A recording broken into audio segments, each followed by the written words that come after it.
Now, I'm a feller with a heart of gold, with the ways of a gentleman, I've been told, the kind of a feller that wouldn't even harm a flea. But if me and a certain character met, the guy that invented the cigarette, I'd murder that son of a gun in the first degree. Smoke, smoke, smoke that cigarette.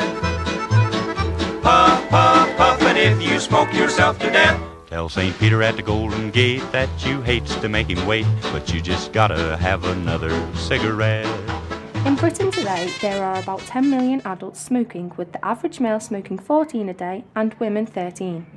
Since the commercialisation of cigarettes in 1865, this multi-billion-pound industry has become the biggest cause of death in the UK.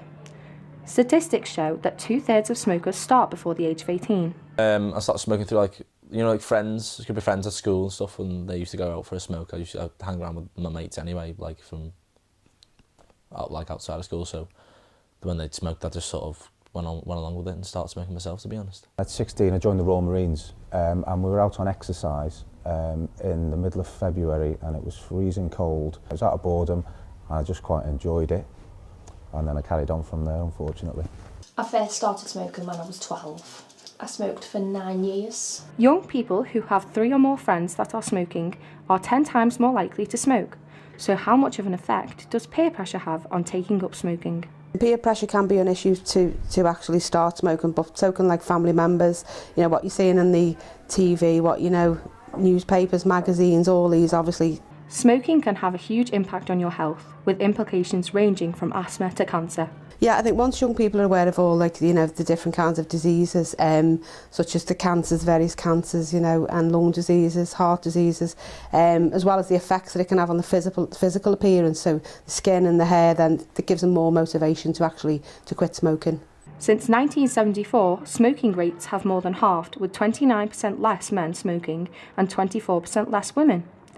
About 2/3 of current smokers would like to quit, but only 30 to 40% make a quit attempt in a given year. I quit because I just couldn't afford it. It just got more and more expensive. The nicotine lozenges I buy a box of 144, they cost me £16. I get them from like Asda or Boo. I've had these religiously now for 5 years. I can't get off them. I go mad if I don't have one. It's like I've gone from one extreme to another. I tried twice. I tried doing it without anything once, and I lasted about 7 days. The law banning the use of cigarettes in public places was introduced in 2007. It is often argued that this has led to a decrease in the amount of people smoking. I think pubs have seen a general downturn since the introduction of the ban. I think a lot of people feel that smoking and drinking go hand in hand. Over the last probably 6 months or so, I've seen a few people using e-cigs.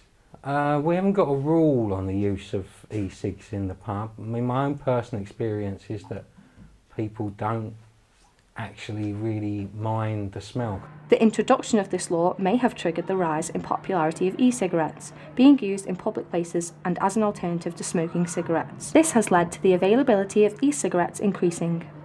There isn't any specific style that's popular. Each one is tailored to different people, and it's not just the e-cigarette, it's the atomizer, which is the device on the top, the battery, the liquids. Each thing's completely irrelevant. You've just got to get your flavour right and what nicotine strengths you need, and then your devices come after that. When you're walking down the street, you can smell a horrible smell of a cigarette. When you're walking past someone that's vaping, you smell either the tobacco smell or you smell a sweet flavour. You get the same hit of nicotine without all the other poisons and the smell. I've seen the benefits of stopping smoking. I can walk up the stairs without feeling out of breath. Health-wise, I think the e-cigs outweigh the normal cigarettes.